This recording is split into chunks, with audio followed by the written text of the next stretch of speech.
വത്തിക്കാന്റെ വെബ്സൈറ്റിന് ഇനി പുതിയ മുഖം. 1995കളിൽ സ്ഥാപിതമായതിനു ശേഷം വത്തിക്കാന്റെ ഔദ്യോഗിക വെബ്സൈറ്റ് ആദ്യമായാണ് പരിഷ്കരിക്കുന്നത്. കഴിഞ്ഞ ദിവസമാണ് പുതിയ വെബ്സൈറ്റ് പുറത്തിറക്കിയത്.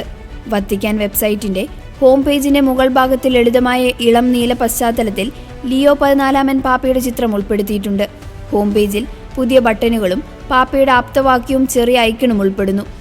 ഓൺലൈൻ സന്ദർശകർക്ക് പാപ്പയുടെ തയ്യാറാക്കിയ പ്രസംഗങ്ങളും മുൻകാല പ്രസംഗങ്ങളും വത്തിക്കാനെക്കുറിച്ചുള്ള അധിക വിവരങ്ങളും കണ്ടെത്താൻ സഹായിക്കുന്ന വിധത്തിലാണ് ഇതിന്റെ ക്രമീകരണം. പാപ്പയുടെ പരിപാടികൾക്കും ആരാധനക്രമ ചടങ്ങുകളിലും ടിക്കറ്റുകൾ എടുക്കുവാനും അപ്ഡേറ്റ് ചെയ്ത വെബ്സൈറ്റിലൂടെ സൗകര്യമൊരുക്കിയിട്ടുണ്ട്. ലിയോ 14 മാർപ്പാപ്പയുമായും വത്തിക്കാനുമായും ബന്ധപ്പെട്ട ദൈനംദിന വാർത്തകളും കലണ്ടർ ഇവന്റുകളും Arabic, English, Chinese, French, German, Italian, Latin, Portuguese, Spanish എന്നീ 9 ഭാഷകളിൽ ലഭ്യമായിട്ടുണ്ട്. പുതിയ ഹോം പേജിൽ സഭാരേഖകൾ, ബൈബിൾ, കത്തോലിക്ക സഭയുടെ മതബോധന ഗ്രന്ഥം, കാനോൻ നിയമസംഹിതകൾ, എക്യുമെനിക്കൽ കൗൺസിലുകൾ, കത്തോലിക്ക പ്രബോധനങ്ങൾ തുടങ്ങി നിരവധി കാര്യങ്ങൾ ഉൾപ്പെടുത്തിയിട്ടുണ്ട്.